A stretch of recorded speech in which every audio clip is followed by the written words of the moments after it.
hello. Can I get some notes on the audio balance? I have a book here.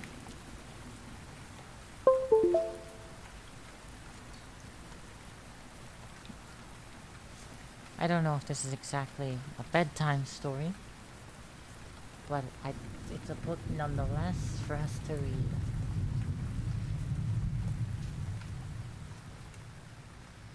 We're going to read through The City We Became by N.K. Jemisin.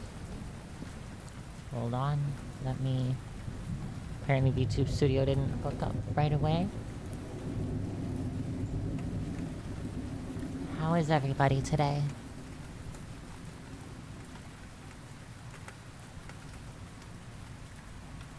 How are you all doing?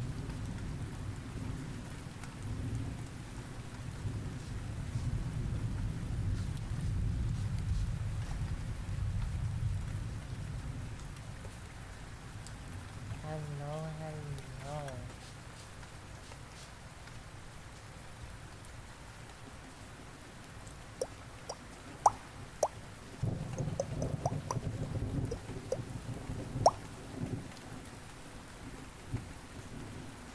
Ah, ba, ba, ba, ba, ba, ba.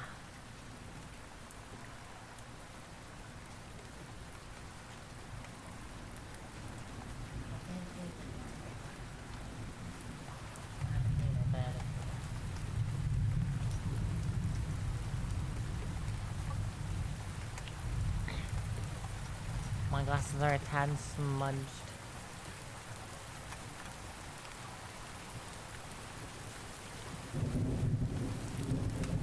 Hello, hello, as we're waiting for people to come in.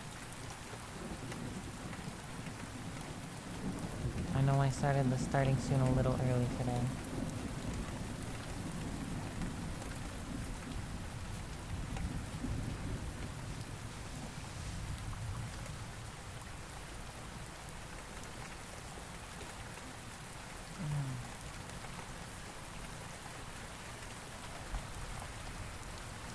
Good enough? Not really.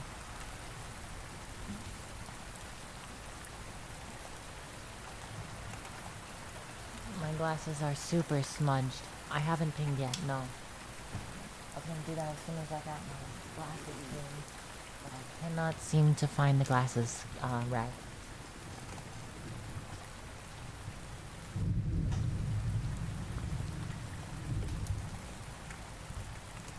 I have an extra one in my crib.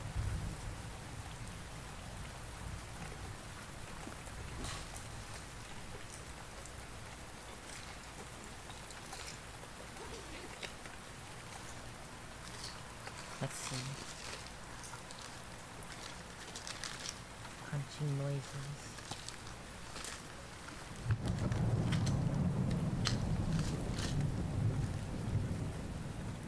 The answer is no, I do not. This is important. I'm gonna be distracted all stream if I don't get this fixed. Or this solved.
sorry. It'll be just a moment. I think this rag can do a good enough job at cleaning my glasses. And then I'm being called by a roommate, which I have told them that I stream at this time.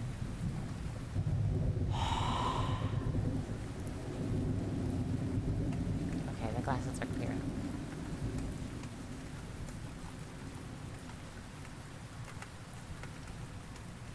I'll be back. Give me just a couple minutes to go and tell them that I am busy at this time of night.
Hello, everyone, and welcome in. Let me make my announcement real quick. So sorry about that.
Okay, everything's handled. We're all good. Welcome in, welcome in.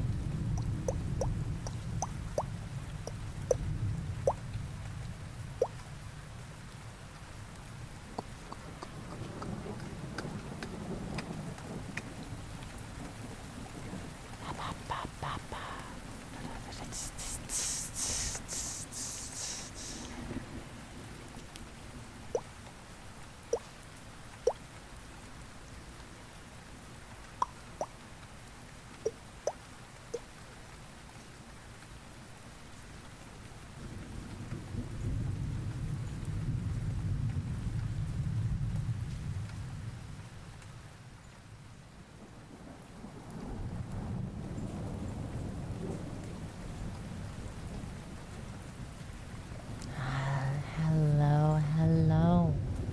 We haven't gotten into the reading yet. Welcome in, everybody. I'd say we'll give it about 10 minutes before we start the reading.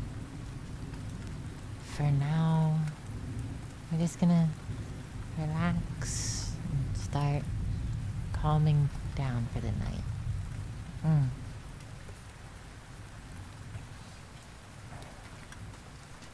I haven't actually read a paper book in a long time. So today I have a book that I never made it all the way through that I got for Christmas. It's a novel. I'm not sure if it's bedtime story material, but it is, in fact, a story.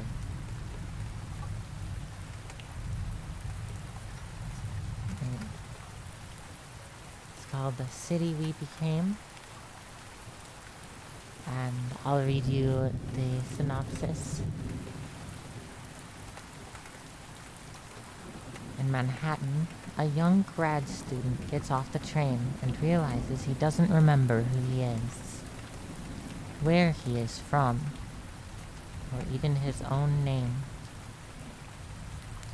But he can sense the beating heart of the city, see its history, and feel its power.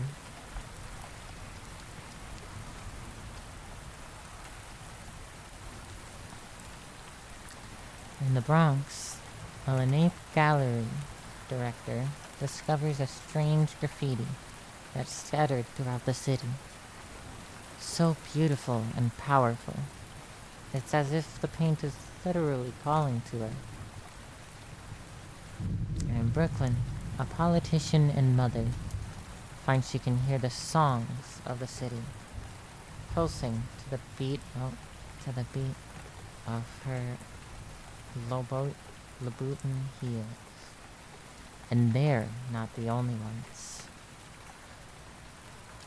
Every great city has a soul. Some are ancient as myths, and others are as new and destructive as children. New York City? She's got 6.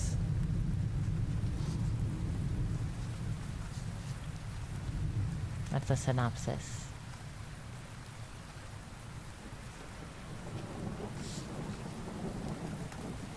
What do y'all think?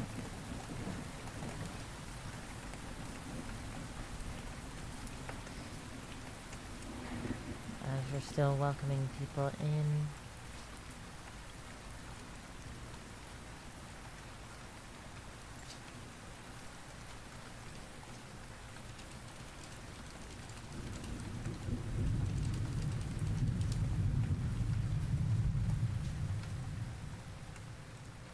Bam bam bam. Ba ba ba ba ba.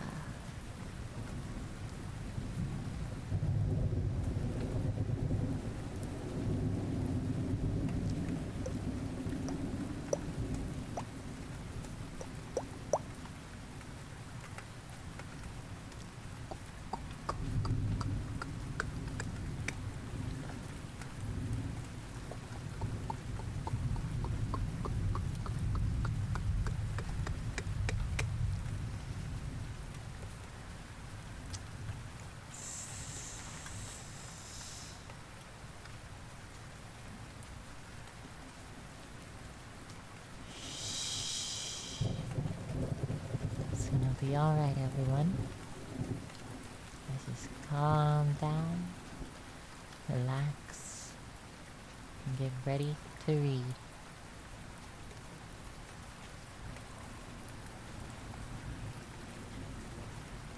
We'll be reading for a little bit. Probably in stints. Maybe an hour or so at a time. I'll be keeping track of chat. But I'll be trying to read some book. For those of you in the VOD, thank you for being here. Make sure to like, subscribe, and comment something that you'd like for us to read. Maybe in the future we'll give it a look.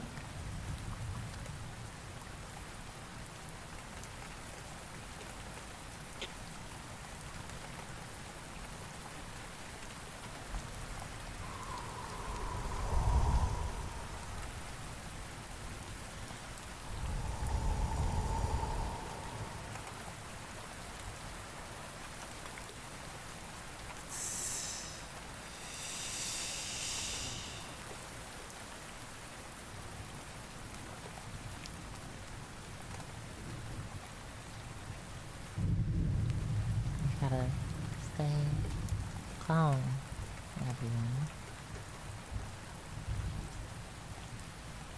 It's much harder to sleep when you're racing.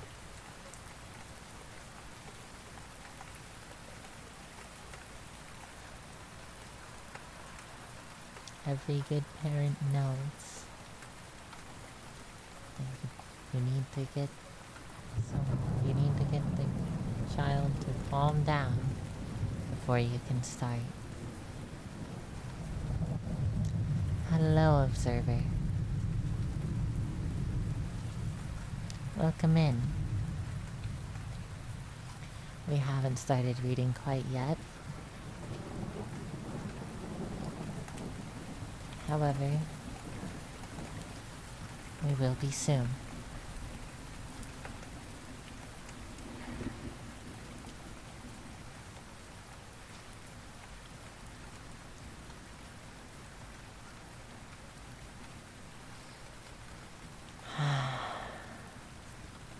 Isn't that nice? The sound of the rain. Bit of rolling thunder. Nothing too powerful.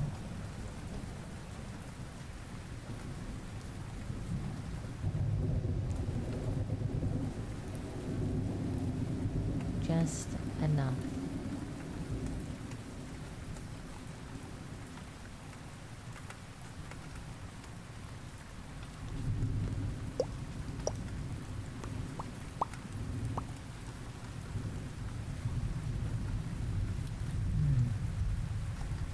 Yes.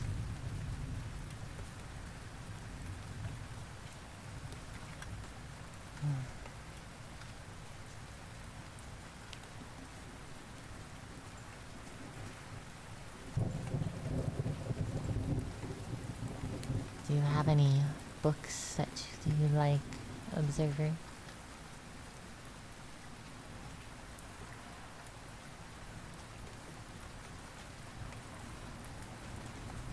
I'm personally partial to a few.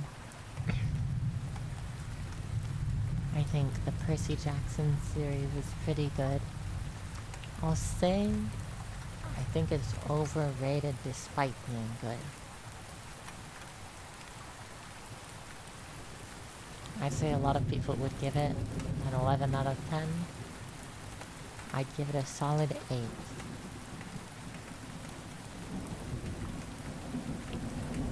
I believe the same author made a series based on Egyptian gods, and I liked that one more.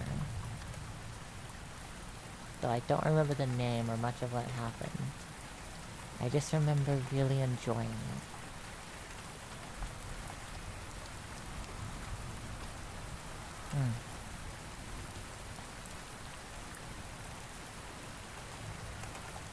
There was also the Golden Compass series was good for the first book and a half or so, but it lost my attention before I made it to the third book.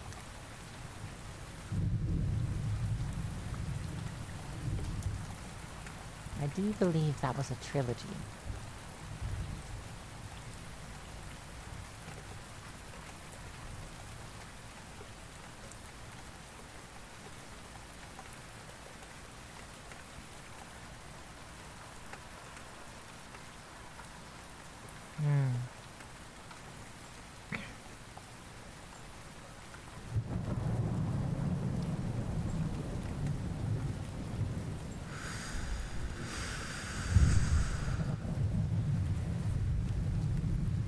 Breaking out the book.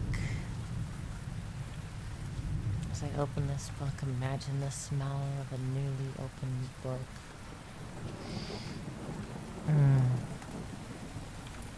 Sawdust.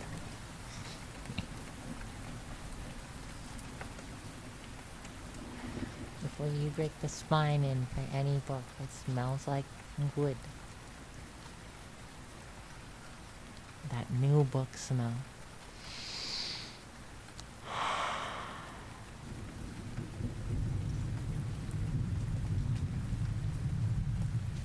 had this book since December, but it still smells like new.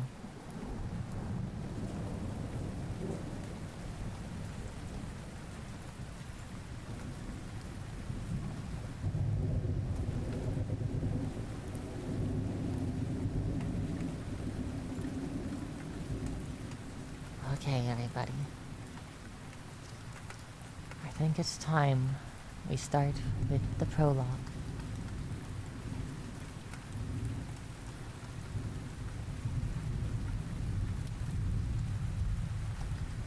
Oh, dang. This is quite the opening. The name of the prologue chapter is See, what had happened was...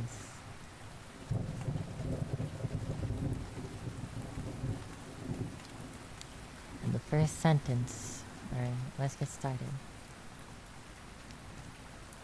I sing the city. Fucking city.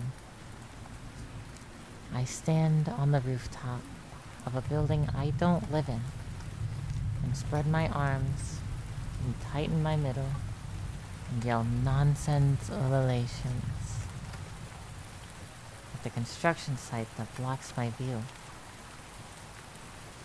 I'm really singing to the cityscape beyond. The city'll figure it out. Let me put my glasses down a little. It's dawn. The damp of it makes my jeans feel slimy. Or maybe that's because they haven't been washed in weeks. Got changed for a wash and dry, just not another pants to wear till they're done.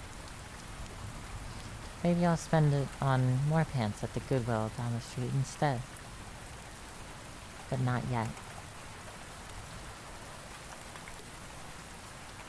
Not till I finish going. Ah. Ah. And listening to the syllable echo back at me from every nearby building face. In my head there's an orchestra playing Ode to Joy, the Busta Rhymes backbeat. My voice is just tying it all together. Shut your fucking mouth, someone yells. So I take a bow and exit the stage. But with my hand on the knob of a rooftop door, I stop and turn back, frown, and listen. Because for a moment I hear something both distant and intimate singing back at me. They so deep, sort of coy. And from even farther I hear something else. A dissonant, gathering growl. Maybe those are the rumblers of police sirens? Nothing I like the sound of either way. I leave. There's a way these things are supposed to work, says Paulo. He's smoking again. Nasty. I've never seen him eat. All he uses his mouth for is smoking, drinking coffee, and talking. Shame. It's a nice mouth otherwise. We're sitting in a cafe. I'm sitting with him because he bought me breakfast.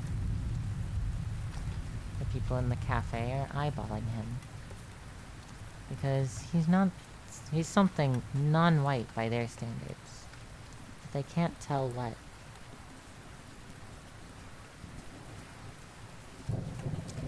They're eyeballing me because I'm definitively black.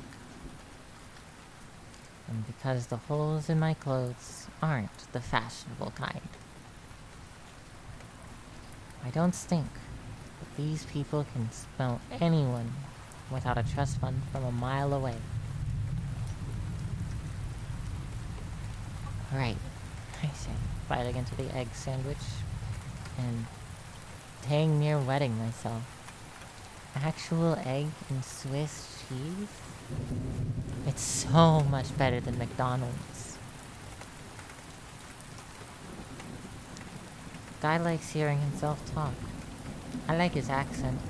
It's sort of nasal and sibilant. Nothing like a Spanish speaker's. His eyes are huge, and I think I could get away with so much shit if I had permanent puppy eyes like that. But he seems older than he looks. Way, way older. There's only a tinge of gray at his temples. Nice and distinguished. But he feels like 100. He's also eyeballing me, and not in the way I'm used to. Are you listening? This is important. Yeah, I say. And take another bite of my sandwich. He sits forward. I didn't believe it either at first. Hong had to drag me to one of the sewers, down to the reeking dark, and show me the growing roots, the budding teeth. I'd been hearing breathing all my life. I thought everyone could. Have you heard it yet? Heard what? I asked. Which is the wrong answer. It isn't that I'm not listening, it's that I don't care. He sighs. Listen. I am listening.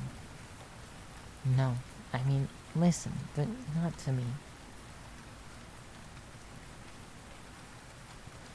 He gets up and tosses a 20 onto the table. It's not necessary, because he paid for the sandwich and the coffee at the counter. And this cafe does not do table service. Meet me back here on Thursday. I pick up the 20, finger it, and pocket it. Would have done him for the sandwich, or because I like his eyes, but whatever. You got a place? He blinks and then actually looks annoyed.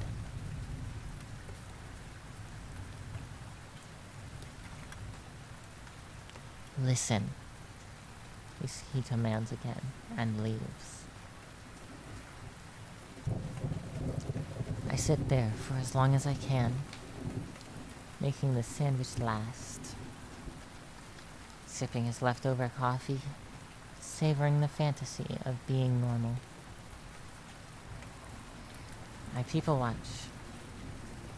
judge other patrons' appearances.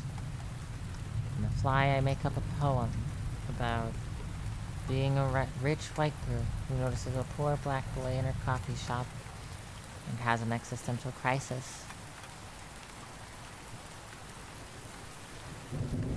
I imagine Paulo being impressed by my sophistication and admiring me, instead of thinking I'm just some dumb street kid who doesn't listen.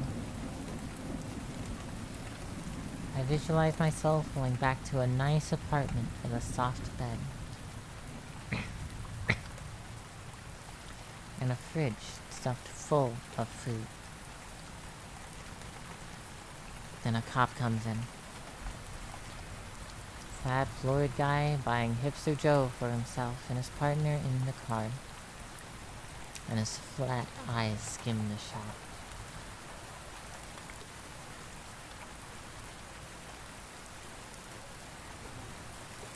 I imagine mirrors around my head, a rotating cylinder of them, that causes his gaze to bounce away.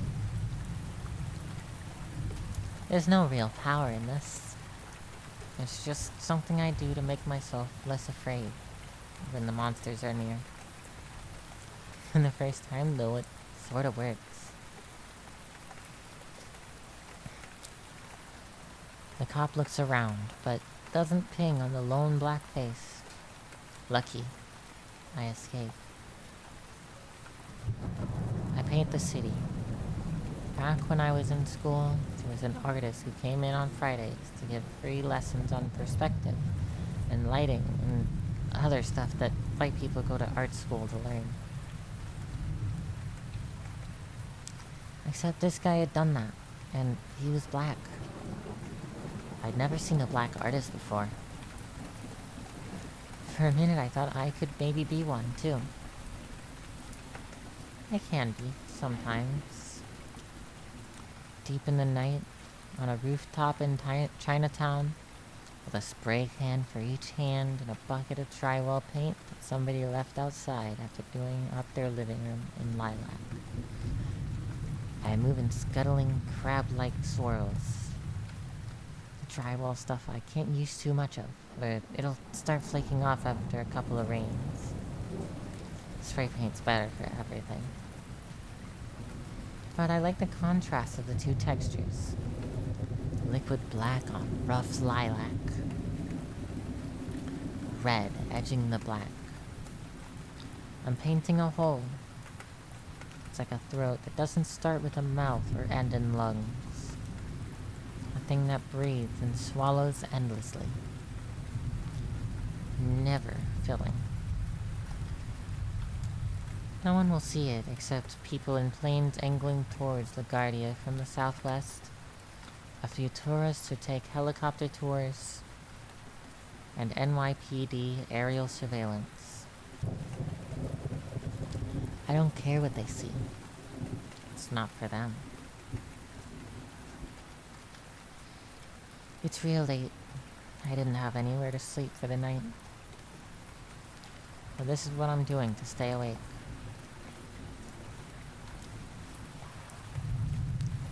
If it wasn't the end of the month, I'd get on the subway. But the cops who haven't met their quota wouldn't mess with me. Gotta be careful here. There's a lot of stupid kids west of Christie Street who want to pretend to be a gang, protecting their territory. So, I keep low. I'm skinny and dark. That helps too. All I want to do is pay, man.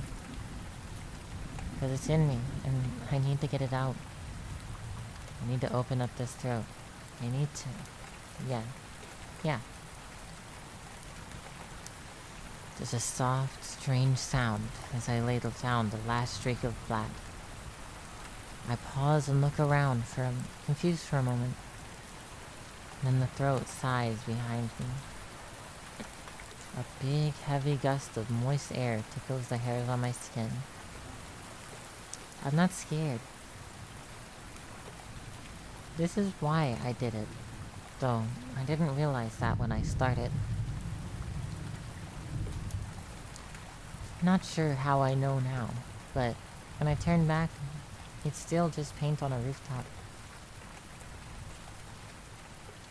Paula wasn't shitting me.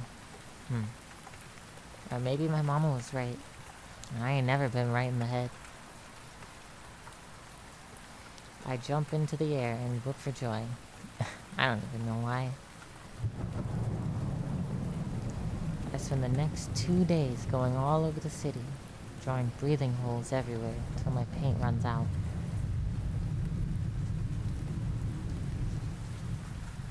I just want to say, we're 5 pages into this. And I feel like so much has happened. We found out so much.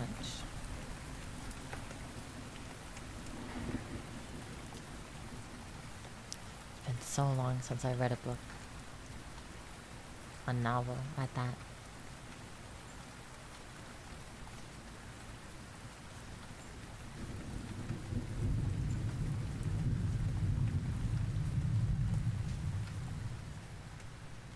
We turn down the rain just a little bit.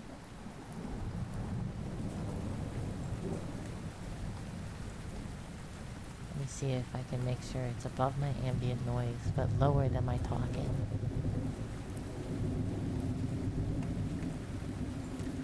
There we go. I feel like that should be good. Sorry, it's been a while since I've done an ASMR stream, and so I spent a fair bit of time setting this up, and I'm still not sure.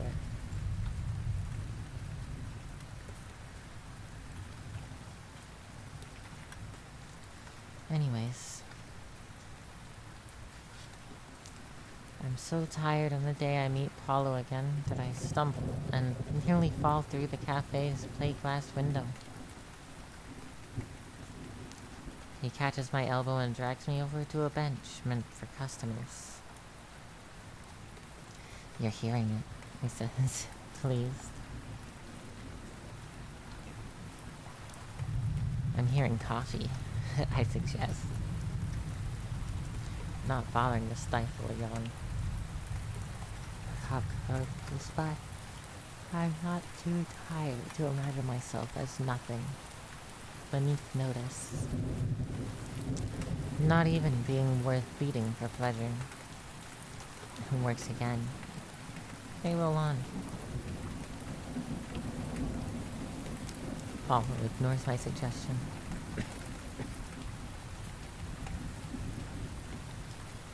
Yes, the city is breathing easier, he says. You're doing a good job, even without training.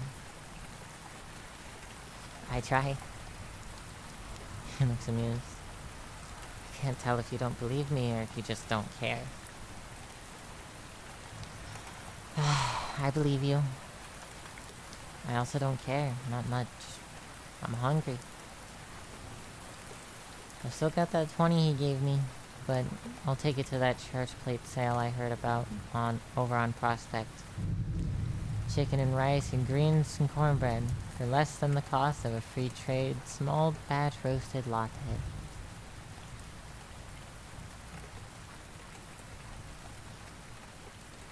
He glances down at my stomach when it growls. I pretend to stretch and scratch above my abs, making sure to pull up my shirt a little. The artist guy brought a model for us to draw once. He pointed to this little ridge of muscle above the hips called Apollo's belt. Apollo's gaze goes right to it. Come on, fishy fishy. I need somewhere to sleep. And his eyes narrow and focus on mine again. I had forgotten, he says, in a faint, wondering tone. It's been so long. Once, though, I was a boy of the favelas. Not a lot of Mexican food in New York, I reply. He blinks and looks amused again. The city will die, he says. He doesn't raise his voice, but he doesn't have to. I'm paying attention now. Food, living, these things have meaning to me.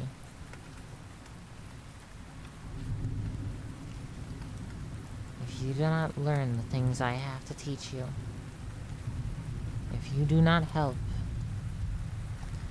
the time will come and you will fail.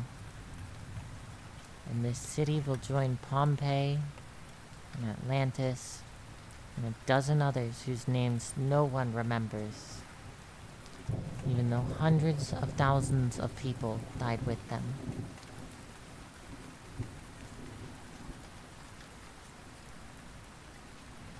Or perhaps there will be a stillbirth, the shell of the city, surviving to possibly grow again in the future, with its vital spark snuffed for now, like New Orleans.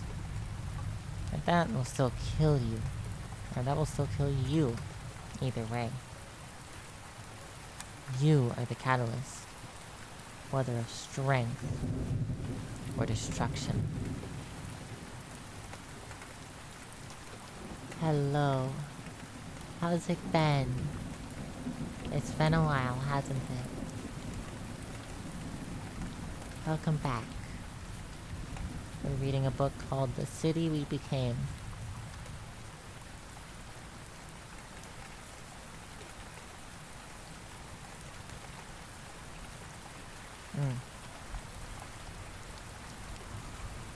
If anything sounds odd, the book is written from the perspective of a Native American male in New York. So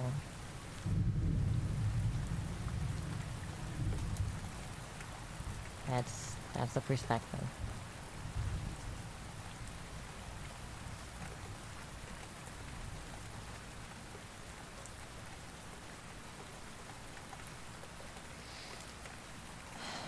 He's been talking like this since he showed up. Places that never were, things that can't be, omens and portents. I figure it's stupid, because he's telling it to me, a kid whose own mama kicked him out and pays for him to die every day. And probably hates me. God hates me. And I hate God back, so why would he choose me for anything? That's really why I started paying attention. Because of God. I don't have to believe in something for it to fuck up my life. Tell me what to do, I say. Apollo nods, looking smug. Thinks he's got me. You don't want to die.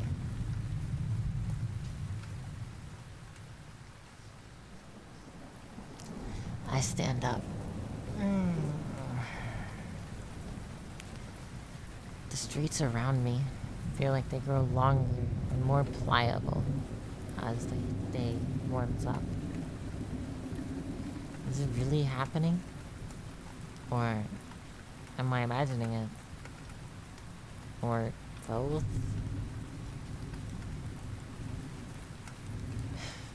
Nah. That ain't it. And you don't even care about that? He makes it a question. Ain't about being alive. I'll starve to death someday. Freeze some winter night. Catch something that rots me away until the hospitals have to take me. Even without money or an address. But I'll sing and paint and dance and screw and fry the city before I'm done. Because it's mine. The city is mine, that's why.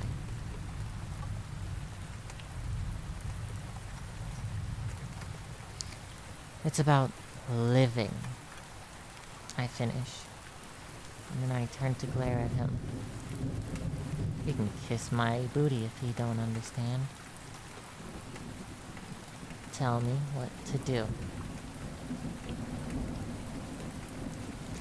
Something changes. He's listening now. So, he stands up and leads me to my first real lesson.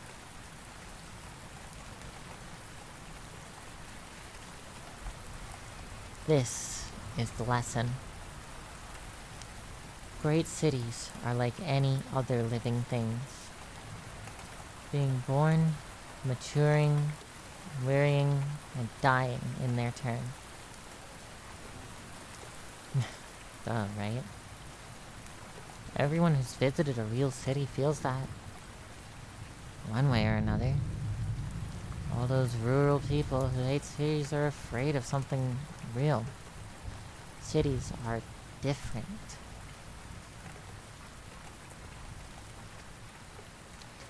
They make a weight on the world, a tear in the fabric of reality. They're like black holes, maybe. Yeah. I go to museums sometimes. They're cool inside, and Neil deGrasse Tyson is hot. As more and more people come in and deposit their strangeness and leave and get replaced by others, the tear widens. Eventually, it gets so deep that it forms a pocket, connected only by the thinnest of thread. Well, of something. Whatever cities are made out of. But the separation starts a process. And in that pocket, the many parts of the city begin to multiply and differentiate. Its sewers extend into places where there's no need for water. Its slums grow teeth. Its art centers claws. Ordinary things within it, traffic and construction, stuff like that, start to have a rhythm like a heartbeat. If you record their sounds and play them back fast, the city quickens. Not all cities make it this far, mind you. There used to be a couple of great cities on this continent, but that was before Columbus messed with the Indians. So we had to start over.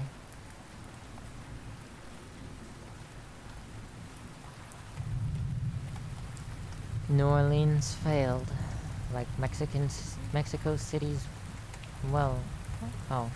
failed, like Paulo said. But it survived, and that's something. It can try again. Mexico City's well on its way. But New York is the first American city to reach this point. The gestation can take 20 years, or 200, or even 2,000. But eventually, the time will come. The cord is cut, and the city becomes a thing of its own. Able to stand on wobbly legs and do, whatever a living, thinking entity shaped like a city wants to do. And just as in any other part of nature, there are things lying in wait for this moment, hoping to chase down the sweet new life and swallow its guts while it screams. That is why Paulo is here to teach me. That's why I can clear the city's breathing and stretch and massage its asphalt limbs. I'm the midwife, see? I run the city. I run it every day.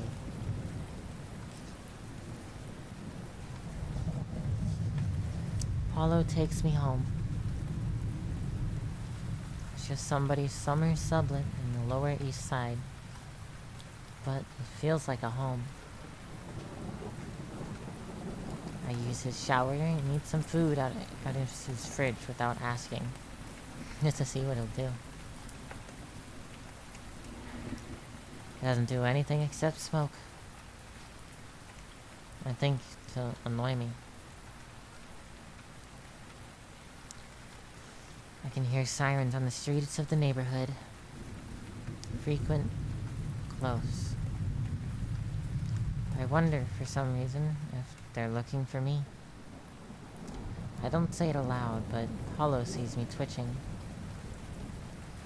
He says, "The harbingers of the enemy will hide among the city's parasites. Beware of them."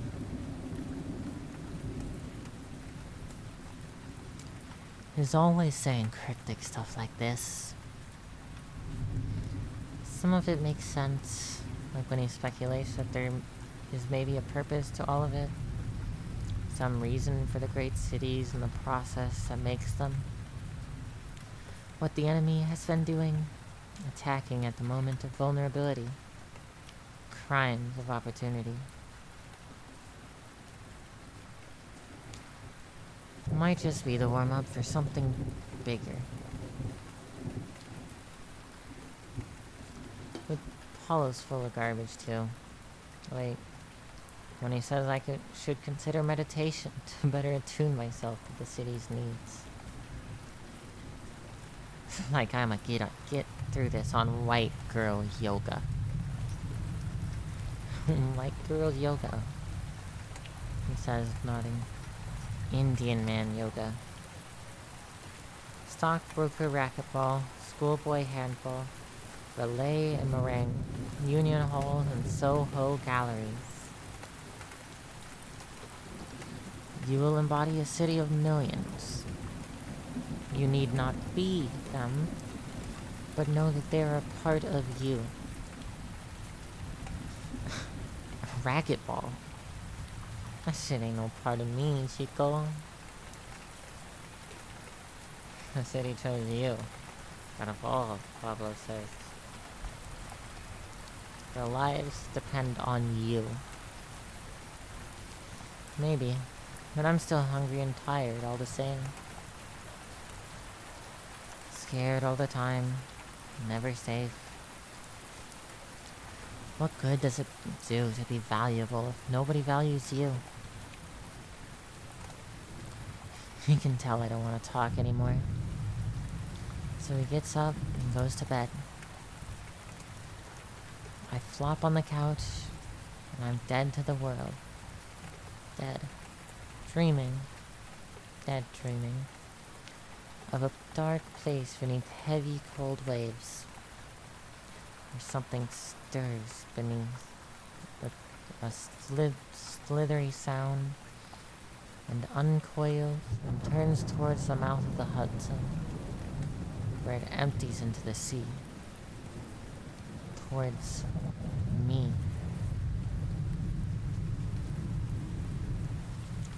And I am too weak, too helpless, too immobilized by fear.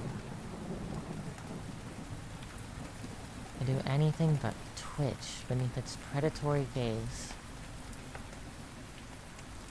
Something comes from far from the south. Somehow. None of this is quite real. Everything rides along the thin tether that connects the city's reality to the world.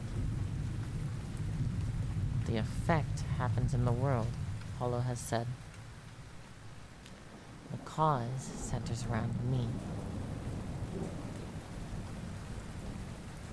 It moves between me, wherever I am, the uncurling thing.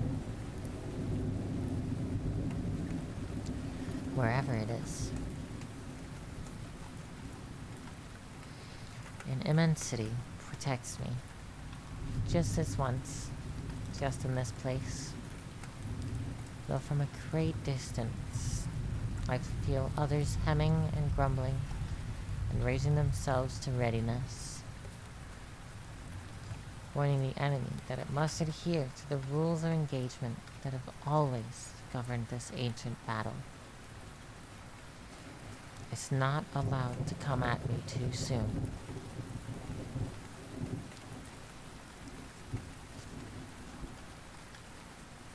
My protector in this dream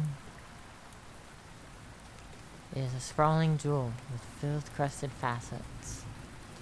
A thing that stinks of dark coffee and the bruised grass of a football pitch, and traffic noise and familiar cigarette smoke.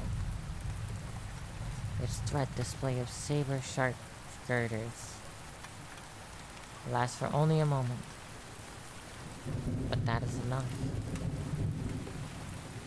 The uncurling thing clenches its back into its cold cave resentfully, but it will be back.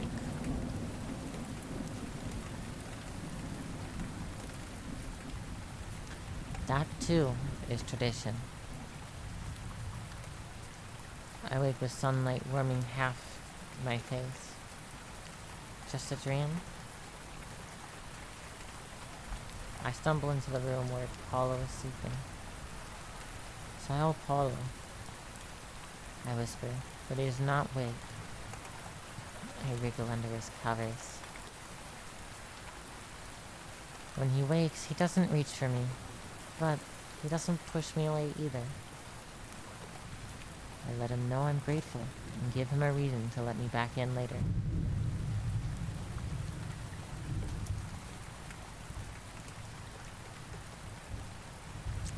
After that, I use the shower again. Put on the clothes I washed in the sink and head out while he's still snoring. Libraries are safe places.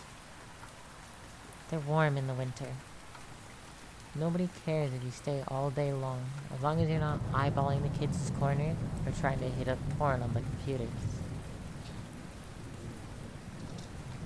The one at 42nd, down at the Lions, isn't that kind of library. It doesn't lend out books. Still, it has a library safety. So, I sit in the corner and read everything within reach. Municipal tax law, birds of the Hudson Valley, what to expect when you're expecting a city baby, NYC edition. See, Paulo? I told you I was listening.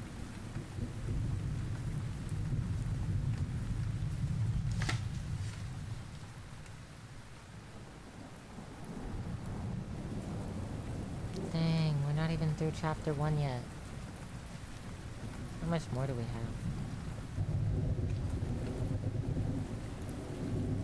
Oh yeah, we'll get through chapter 1.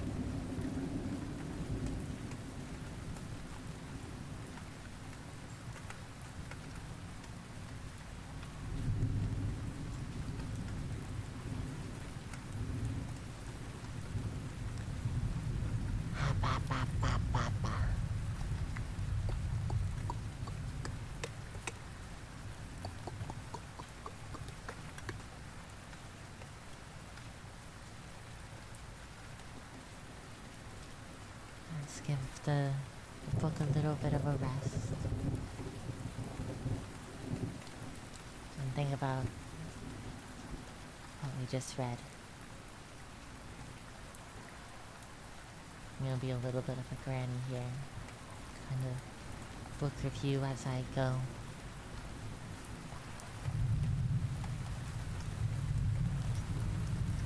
There have been moments where I'm skipping a few lines of text or I'm paraphrasing. Forgive me, but some of the wording is rather crude in this book.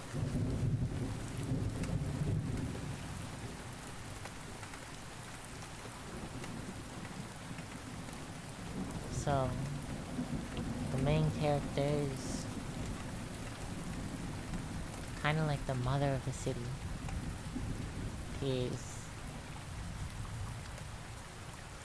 I think it's safe to assume he's a gay dude by now. There have been enough references to it.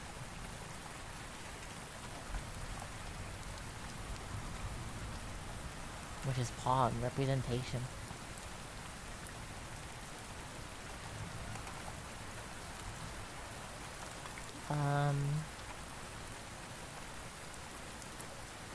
I think the prospect of a city being something that lives and breathes is an interesting concept, because if something lives, where is the food chain?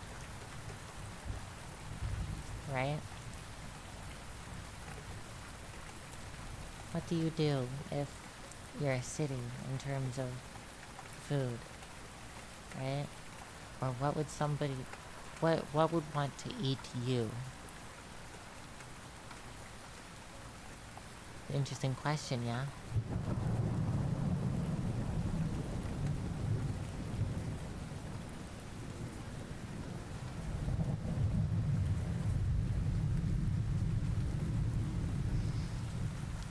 Somehow the city has teeth and it breathes. I imagine this nasty Lovecraftian mess of tentacles, eyeballs, teeth, and tentacles.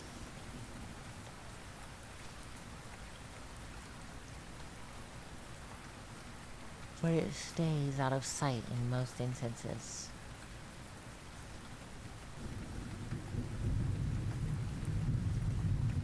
Hold on, let me grab something.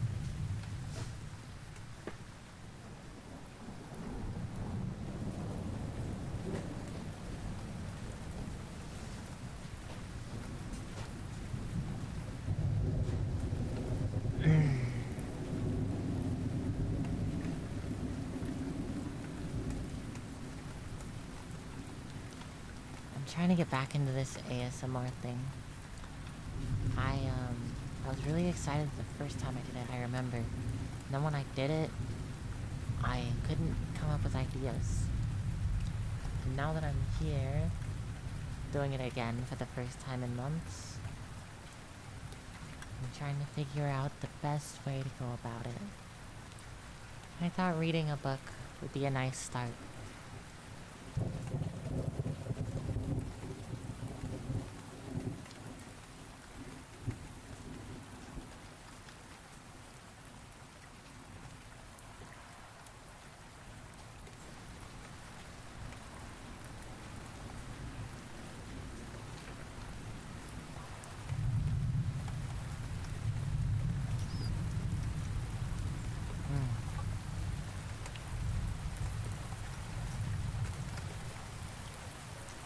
And as always, the VOD will be posted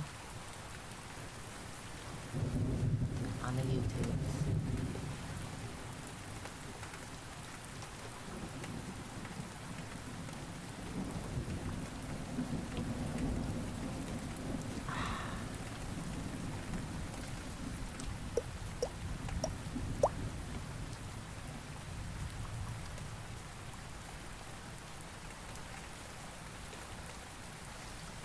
Okay, back to the book. It gets close to noon, and I head outside. People cover the steps, laughing, chatting, mugging with selfie sticks.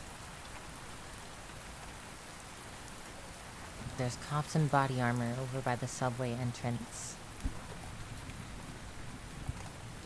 showing off their guns to the tourists so they'll feel safe from New York.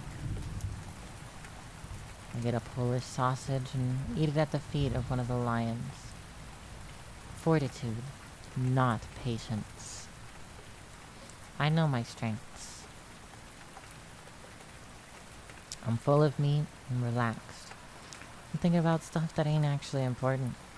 Like how long Paula will let me stay, and whether I can use his address to apply for stuff. So I'm not watching the street.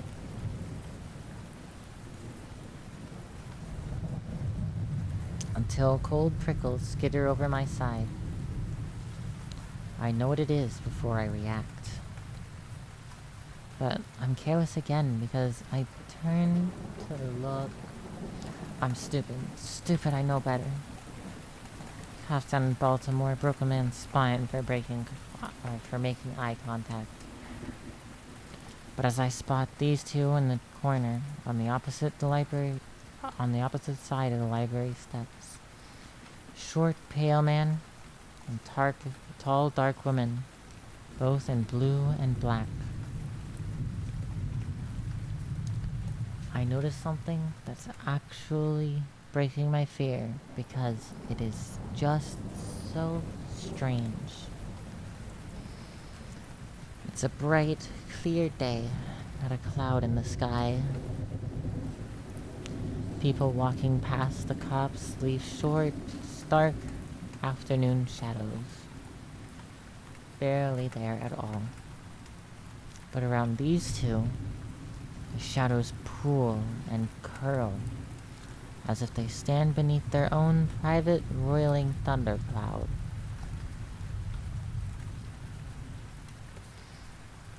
And as I watch, the shorter one begins to stretch. Sort of. His shape warping ever so slightly until one eye is twice the circumference of the other. His right shoulder slowly develops a bulge that suggests a dislocated joint. His companion does not seem to notice. Yeah, no. I get up and start picking my way through the crowd on the steps.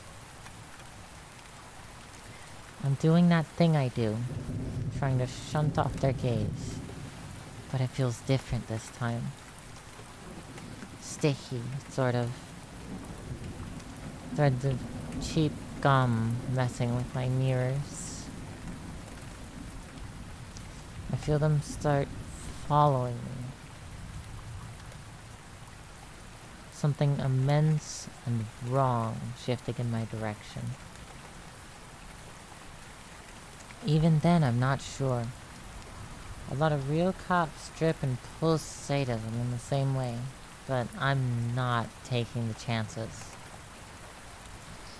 My city is helpless, unborn as yet, and Paulo isn't here to protect me.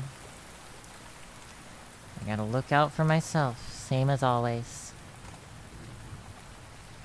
I play casual till I reach the corner and book it. Or try. Tourists. They idle the wrong side of the sidewalk, stopping to look at maps and take pictures of things nobody cares about. I'm so busy cussing them out in my head. I forget that can be dangerous too. Someone yells and grabs my arm as I Heisman past. I hear a man yell out, "He tried to take her purse." As I wrench away. Man, I ain't took shit. I think, but I see another tourist reaching for her phone to call 911. Every cop in the area will be gunning for every black male aged whatever now. I gotta get out. Grand Central's right there. Sweet subway promise. But I see 3 cops hanging out in the entrance, so I swerve right to take 41st. The crowds thin out past Lex, but where can I go? I sprint across the 3rd, despite the traffic. There are enough gaps. But I'm getting tired because I'm a scrawny dude who doesn't get enough to eat, not a track star. I keep going though. Even through the burn in my side. I can feel those cops. The harbingers of the enemy. Not far behind me. The ground shakes with their lumping footfalls. I hear a siren about a block away. I'm about a block away.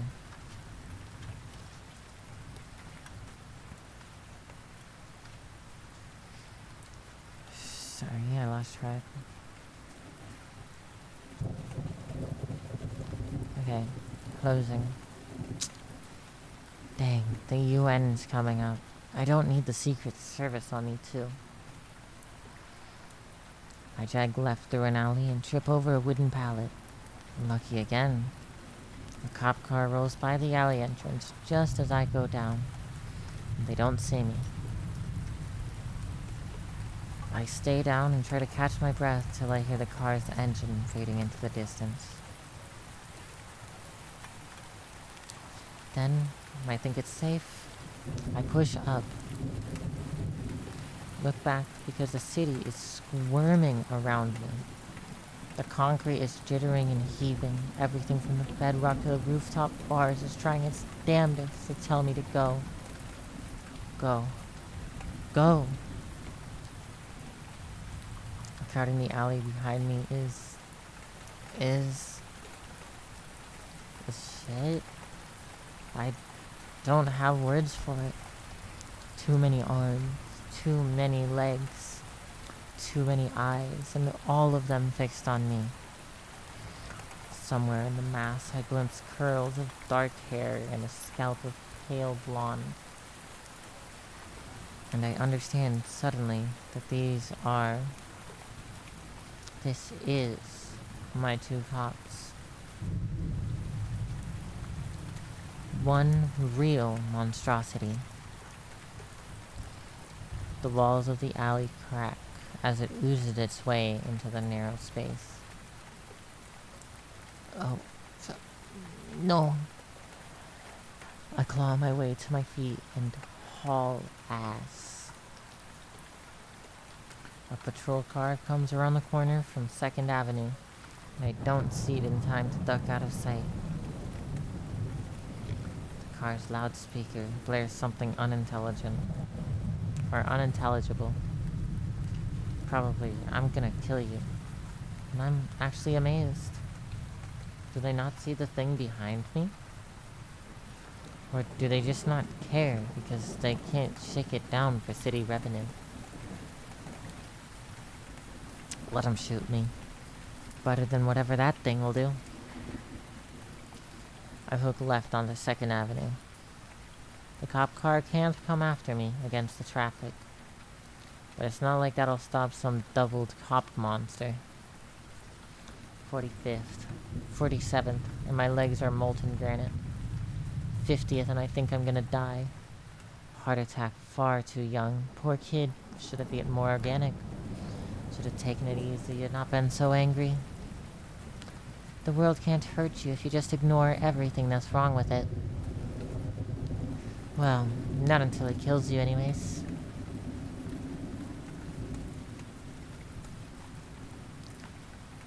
I cross the street and risk a look back and see something roll onto the sidewalk on at least 8 legs, using 3 or 4 arms to push itself off a building as it careens a little before coming straight after me again. It's the Mega Cop. And it is gaining. Oh shit. Oh shit, oh shit, please, no. Only one choice. Swing right. 53rd. Against the traffic. Thank you for the follow, Iron Inzano 4.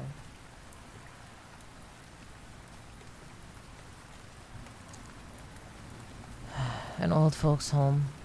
A park. A promenade. Fuck those. A pedestrian bridge.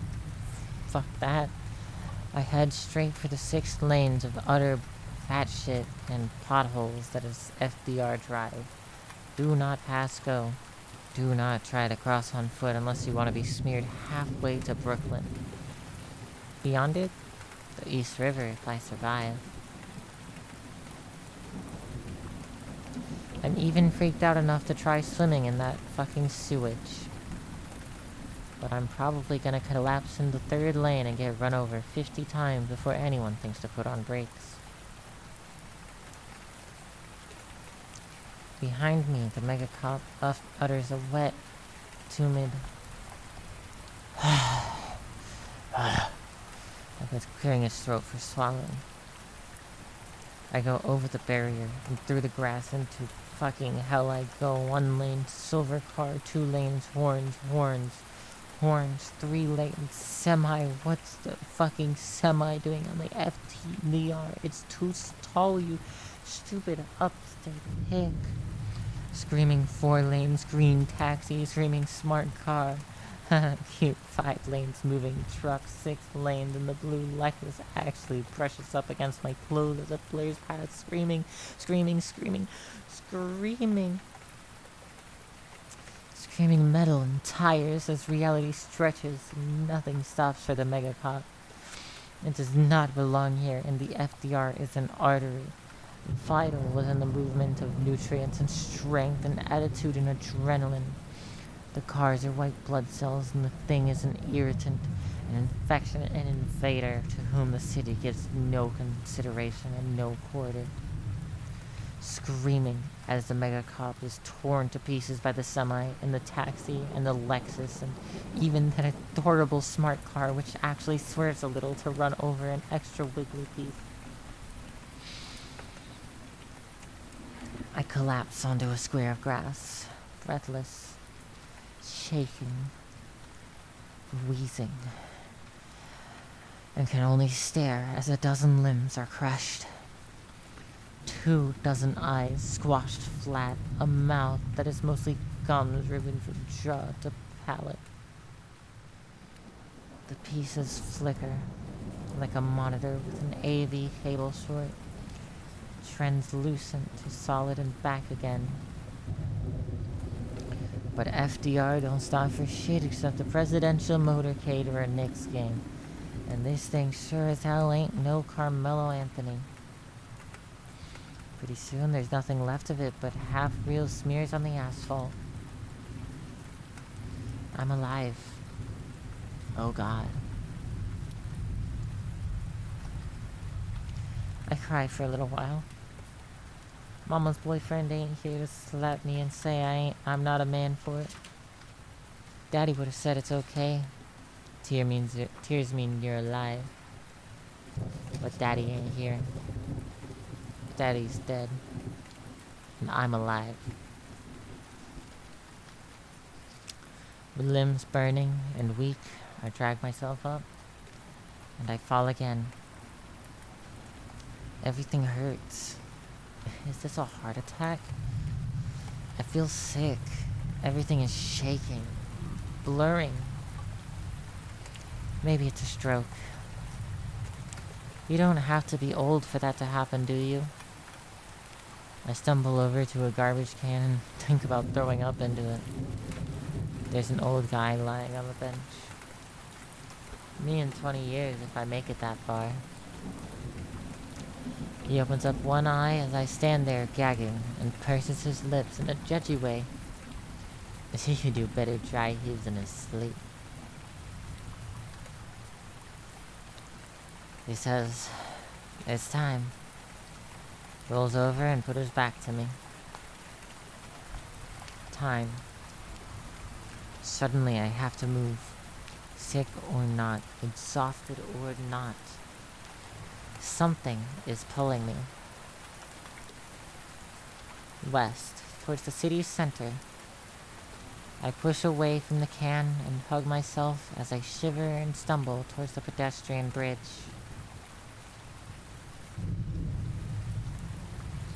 As I walk over the lanes I previously ran across, I look down on the flickering fragments of the dead megacop, now ground into the asphalt by 100 car wheels. Some globules of it are still twitching, and I do not like that. Infection, intrusion. I want it gone. We want it gone. Yes, it's time. I blink and suddenly I'm in Central Park. How the fuck did I get here? Disoriented, I realize only as I see their black shoes that I'm passing another pair of cops. But these two don't bother me. They should. Skinny kid shivering like he's cold on a June day. Even if all they do is drag me off somewhere to shove a plunger up my ass. They should react to me. Instead, it's like I'm not there. Miracles exist. Ralph Ellison was right. Any NYPD you can walk away from. Hallelujah. The lake, Bow Bridge, a place of transition. I stop here, stand here, and I know everything. Everything Paulo's told me, it's true. Somewhere beyond the city, the enemy is awakening. It sent forth its harbingers, and they have failed. But its taint is in the city now, spreading with every car that passes over every now microscopic iota of the megacop substance. and this creates a foothold. The enemy uses this anchor to drag itself up from the dark towards the world, towards the warmth and the light, towards the defiance that is me, toward the burgeoning wholeness that is my city. This attack is not all of it, of course. What comes is only the smallest fraction of the enemy's old evil. But that should be more than enough to slaughter one lowly, worn-out kid who doesn't even have a real city to protect him. Not yet. It's time. In time? We'll see. On 2nd, 6th, and 8th Avenue, my water breaks. Mains, I mean. Water mains.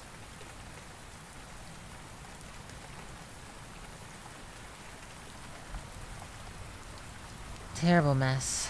Gonna fuck up the evening commute. I shut my eyes and I'm seeing what no one else sees. I'm feeling the flex and the rhythm of reality. The contractions of possibility. I reach out and grip the railing of the bridge before me and feel the steady, strong pulse that runs through it. You're doing good, baby. You're doing it. Doing great. Something begins to shift. I grow bigger, encompassing. I feel myself upon the firmament, heavy as the foundations of a city. There are others here with me, looming, watching. My ancestors' bones under Wall Street, my predecessors' blood ground into the benches of Christopher Park. No, new others of my new people. Heavy imprints upon the fabric of time and space. Sao Paulo squats nearest. Its roots stretching all the way to the bones of the dead Machu Picchu, watching sagely and twitching a little with the memory of its own relatively recent traumatic birth. Paris observes with disinterest, mildly offended that any city of our taste this upstart land has managed this transition. Lagos exults to see a new fellow who knows only the hustle, the hype, the fight,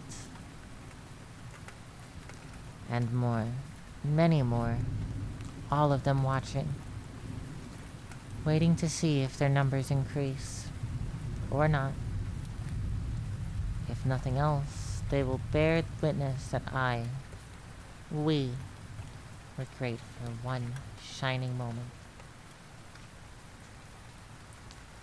We'll make it, I say, squeezing the railing and feeling the city contract. All over the city, people's ears pop, and they look around in confusion. Just a little more. Come on. I'm scared, but there's no rushing this.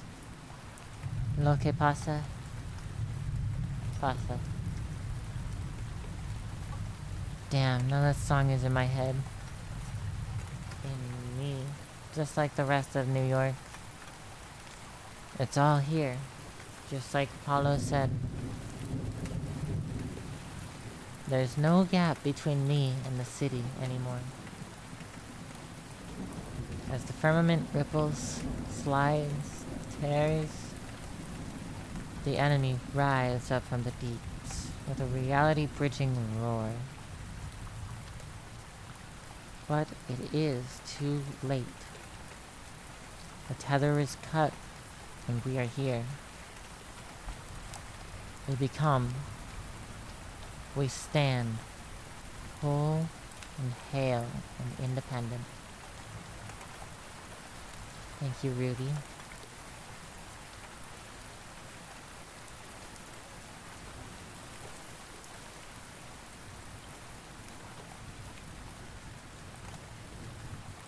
And her legs don't even wobble. We got this.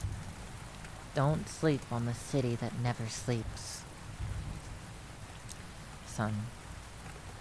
And don't bring your squamous eldritch bullshit here.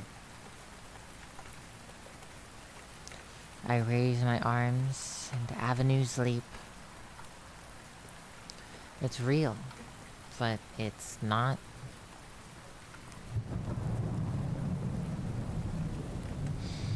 The ground jolts. People think, the subway's really shaky today.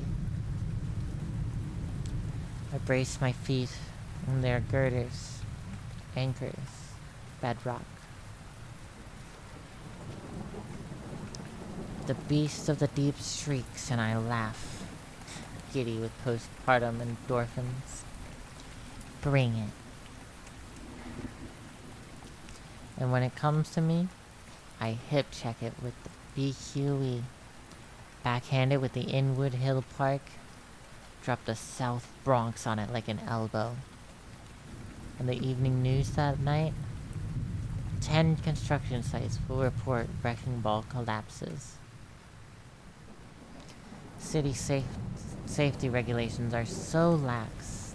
Terrible, terrible. The enemy tries some kind of fucked up wiggly shit. It's all tentacles. And I snarl and bite into it, cause New Yorkers eat damn near as much sushi as Tokyo, Mercury and all. Oh, now you're crying. Now you wanna run? Nah, you came to the wrong town. I curb stomp it with the full might of Queen, and something inside the beast breaks and bleeds iridescence all over creation. This is a shock, for it has not been truly heard in centuries. It lashes back in fury, faster than I can block, and from a place most of the city cannot see. A skyscraper-long tentacle curls out of nowhere to smash into New York Harbor. I scream and fall. I can hear my ribs crack. And no, a major earthquake shakes Brooklyn for the first time in decades. The Williamsburg Bridge twists and snaps apart like kindling, and the Manhattan groans and splinters, though thankfully it does not give way. I feel every death as if it is my own. Fucking kill you for that, bitch. I'm not thinking. The fury and grief have driven me into a vengeful feud. The pain is nothing. This ain't my first rodeo.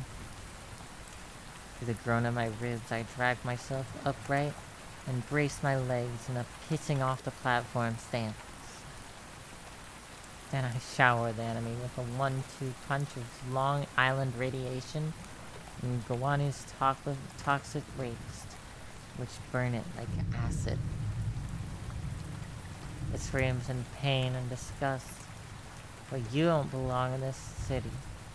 It's mine. Get out.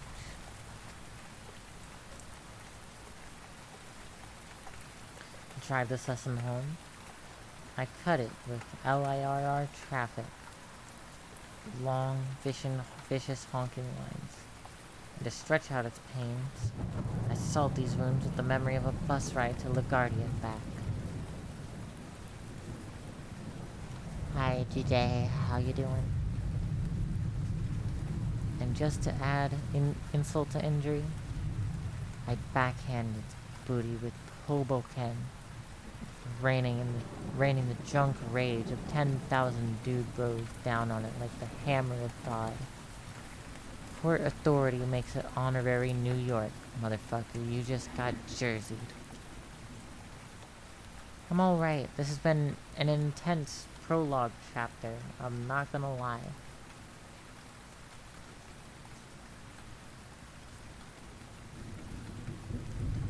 The enemy is as quintessential to nature as any city.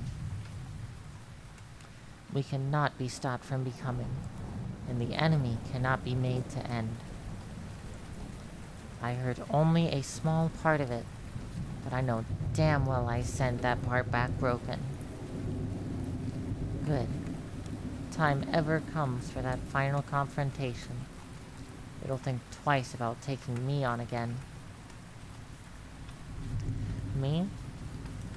Us. Yes.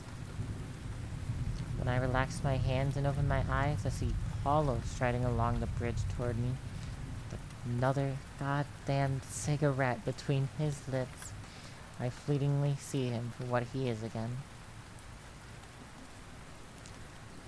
The sprawling thing from my dream.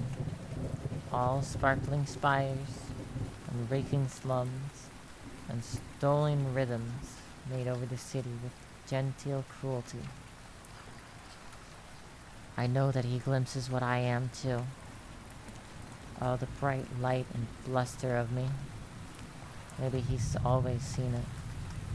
But there is admiration in his gaze now, and I like it. He comes to help support me with his shoulder, and he says, "Congratulations." I grin. I live the city. It thrives, and it is mine. I am its worthy avatar. And together, we will never be the... Oh shit. Something is wrong. That's the end of chapter 1. That's 20 pages.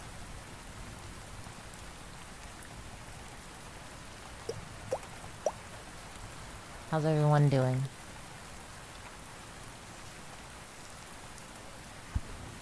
I haven't read out of an actual book in a while. This is a lot. There's a lot of story going on.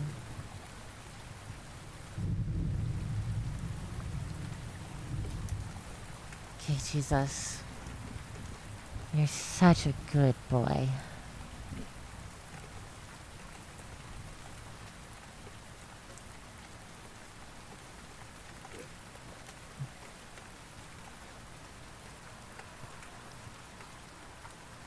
No problem.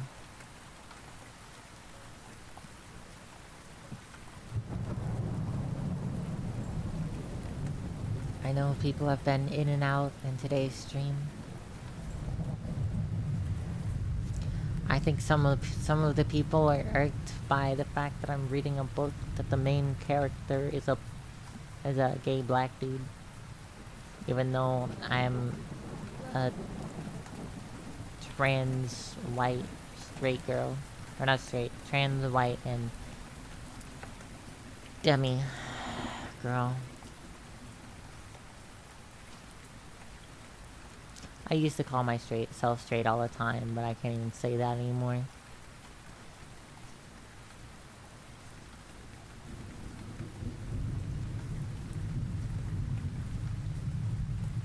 If I get emotionally attached to somebody, then, you know, ooh la la.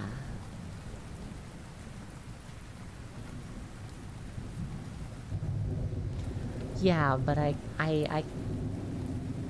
if that's what if they're bothered about that, then they can, and then they're in the right too. I'm not the only right one here.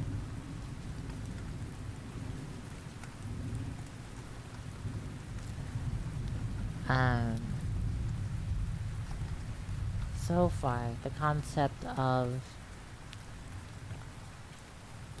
controlling a city being a living, breathing, Lovecraftian monster.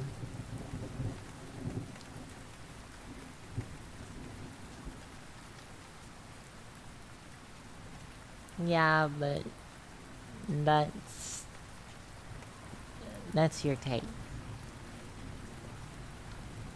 If you have a significant other, it is right to be emotionally attached to them. That is just how it is.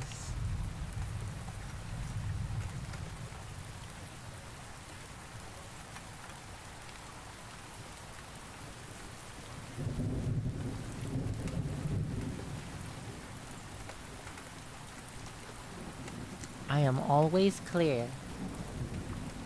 I flirt sometimes because I find it cute and funny, but I have a boyfriend. I am taken.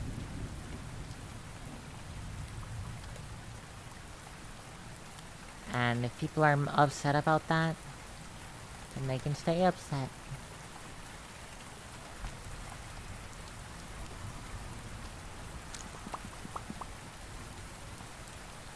You love flirting with straight men.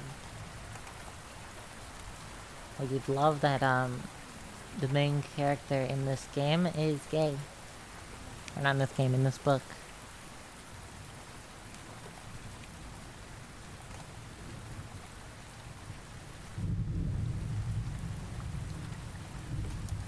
There has already been a mentioned instance of gay dude on dude action.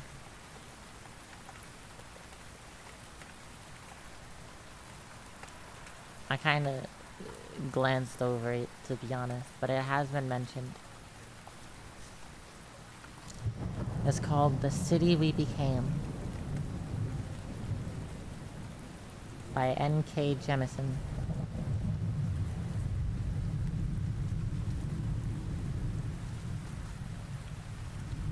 Or is it Jameson? It might be Jameson.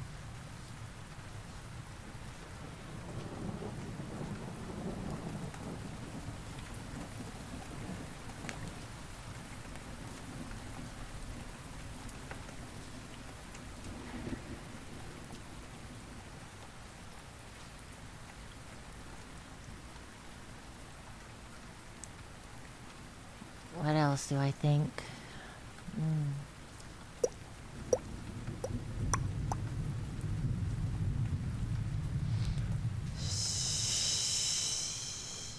Relax.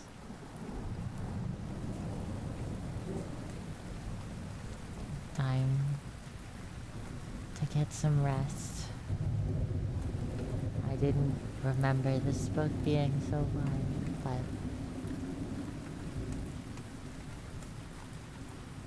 here we are.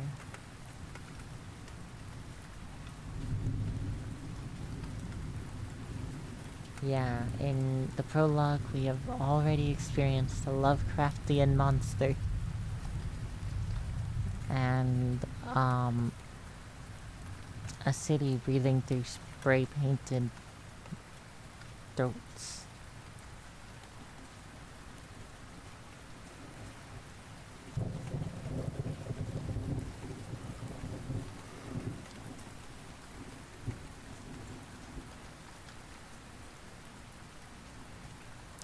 Shh. It's okay. It's gonna be alright.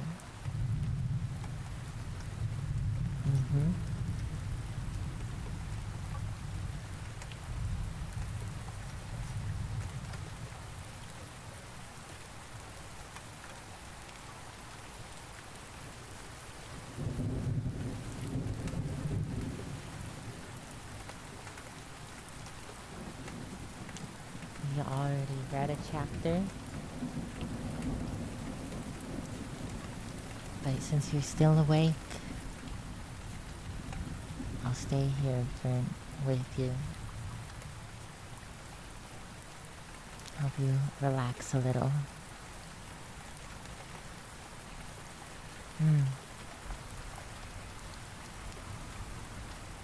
It's safe here.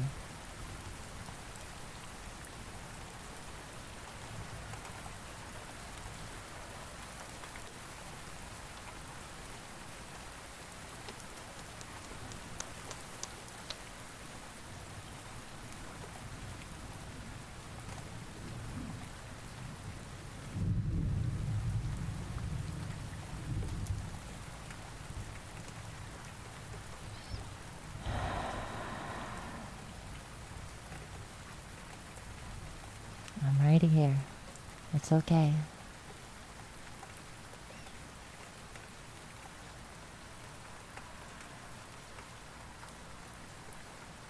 Nothing's gonna happen.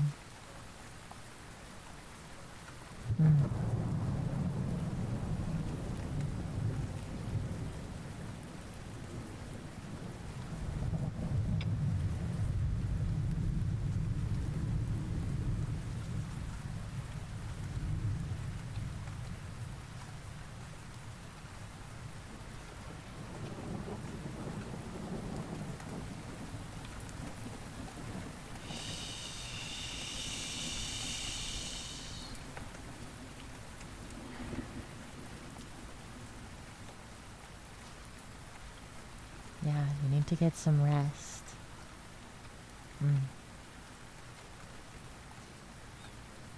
It's getting late.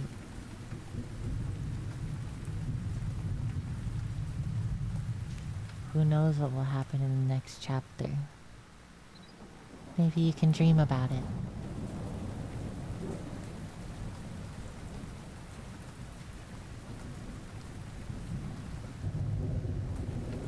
But you have to make it into your dreams before that can happen.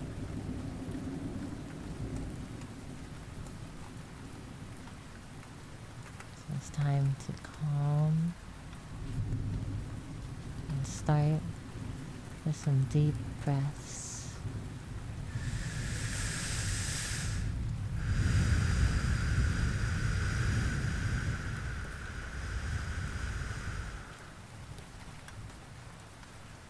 Yep.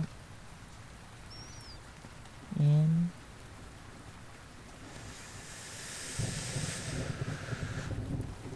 And out.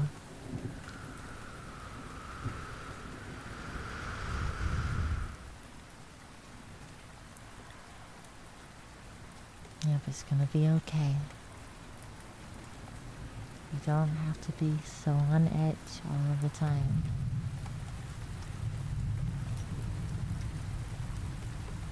I'm here.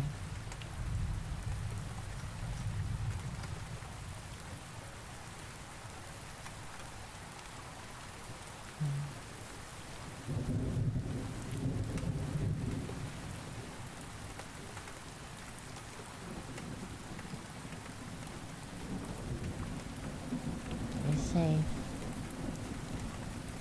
I won't let the stupid dude under the bed get to you. Bang, bang, he's gone.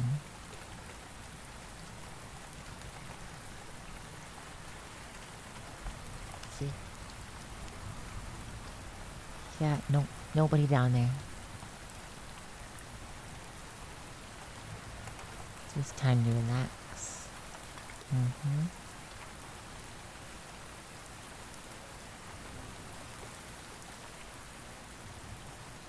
So you can shut your sleepy little eyes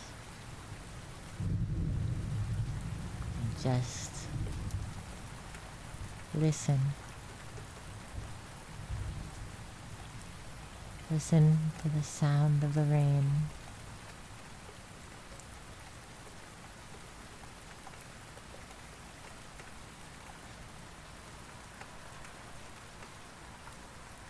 The rolling thunder.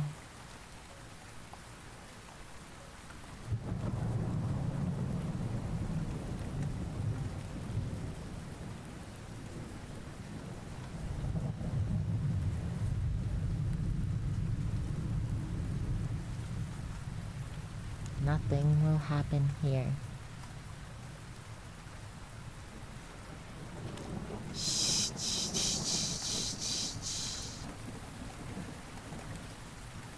There's nobody in here other than me and you.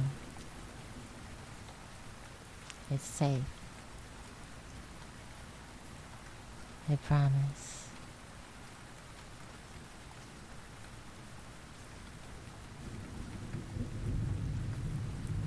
It's time to relax.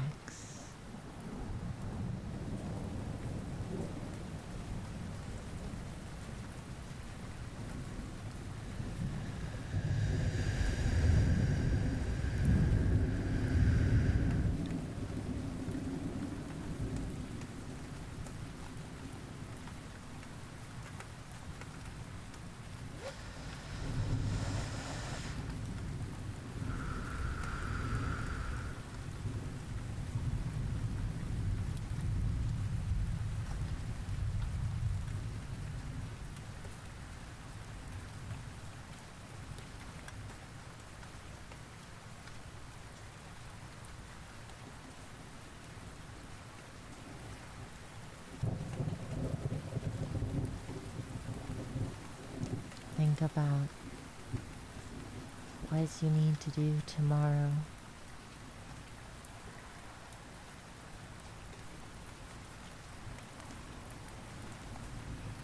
And then don't worry about it. Tomorrow's a Monday. A lot of you may have to go into work. But it's fine. Because today is Sunday. It's bedtime. And it's time for you to get plenty of rest. This rest will help you get through your night. I promise. This rest is like a superpower. I promise, if you get plenty of rest, you'll never have problems.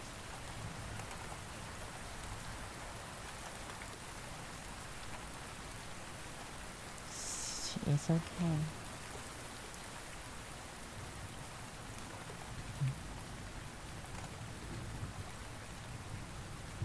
Yes, your alarm is set.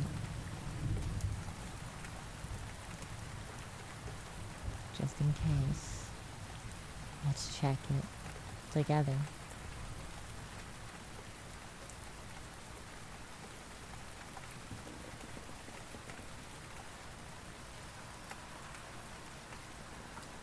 Okay, make sure the time is set correctly.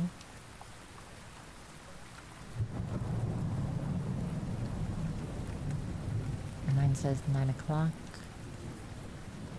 That's the latest I would like to wake up. And then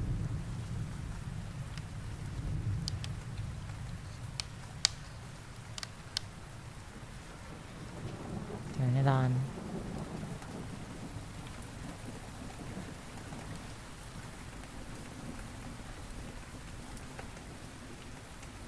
Put it back.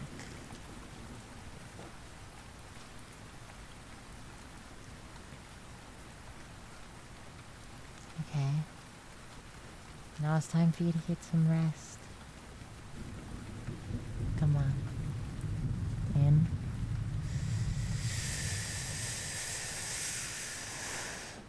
And out.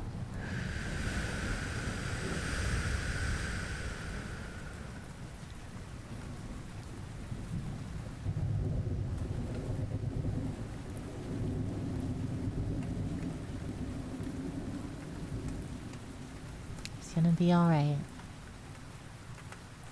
All your friends, all your games,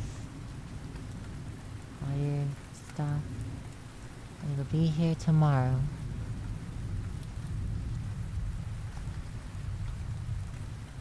But for now, you need to get some rest.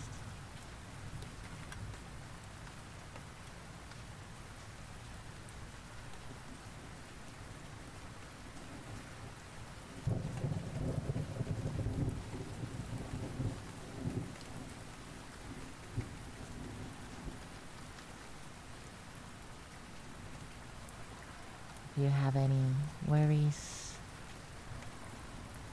or fears about this week,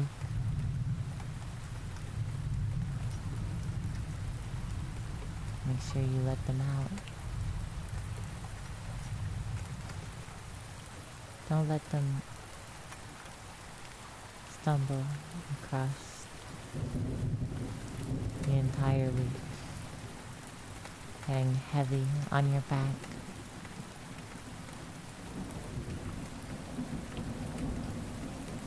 They don't need to remain contained.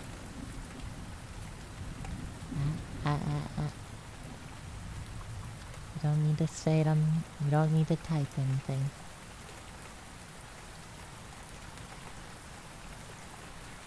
Just saying it aloud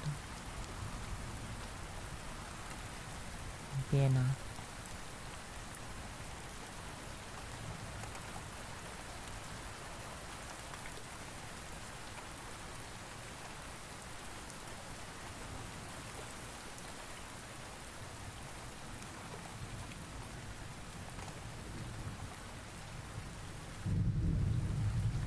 That's alright. I'm sure an answer will come to you about however to solve all of your problems throughout the week as it comes. But for now, you don't need to worry about that.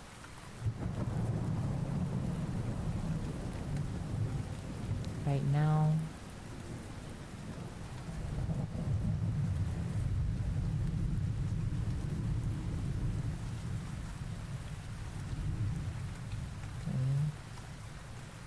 get some rest.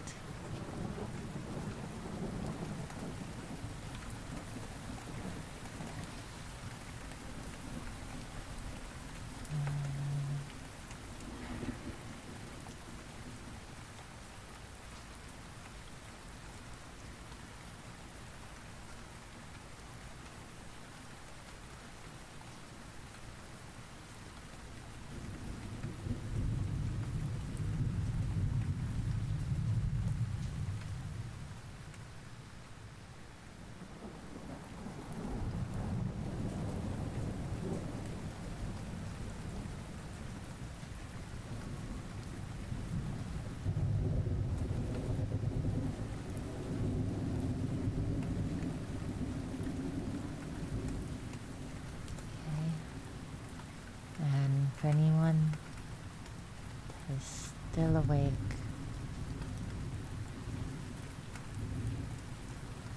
I'm gonna give this a few more minutes.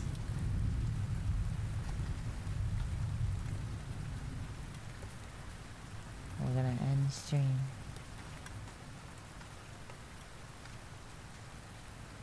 The Discord link will be in chat.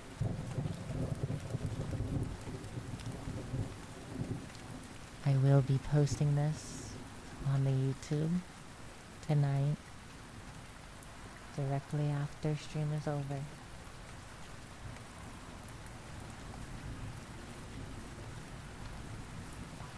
Please get yourself some rest.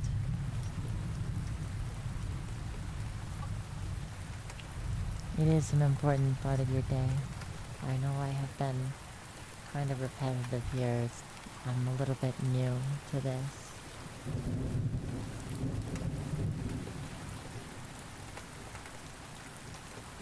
But I'm just trying my best.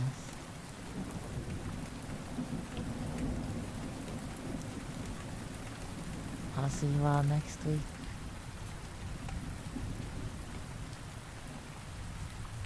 For Sunday stories.